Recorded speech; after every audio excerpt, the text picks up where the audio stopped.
Gambar slide ni adalah contoh tindakan terkawal, iaitu membaca, berjalan, berlari dan menari. Adakah secara tiba-tiba kita membaca, kita tak sedar? Tidak kan? Semua itu adalah tindakan terkawal.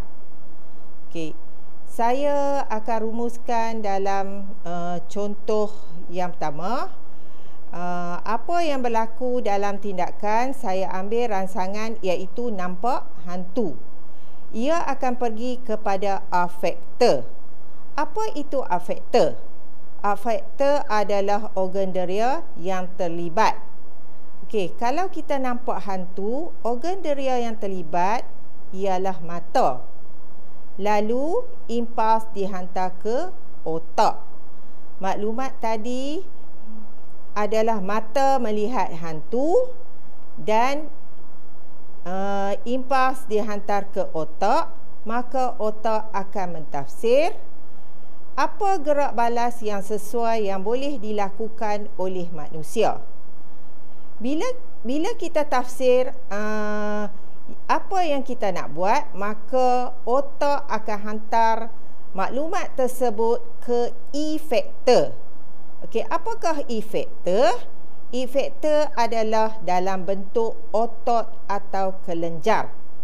Contoh dalam gambar rajah ni, otot yang terlibat adalah otot kaki.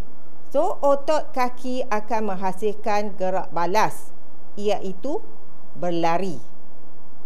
Okey, untuk contoh yang kedua pula, tindakan terkawal yang kedua, rangsangannya adalah bunyi deringan telefon dan ia akan hantar ke afektor.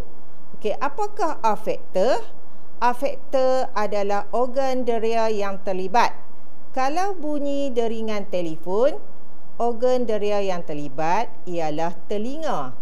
Lalu impuls dihantar ke otak. Maklumat tadi, telinga mendengar deringan telefon dan maklumat tersebut dihantar ke otak, maka otak akan mentafsir apa gerak balas yang sesuai yang boleh dilakukan oleh manusia. Bila otak tafsir apa yang otak kena buat, maka otak kena hantar maklumat tersebut ke efektor dan efektor ni dalam bentuk otot atau kelenjar. So, contoh otot yang terlibat ialah otot tangan.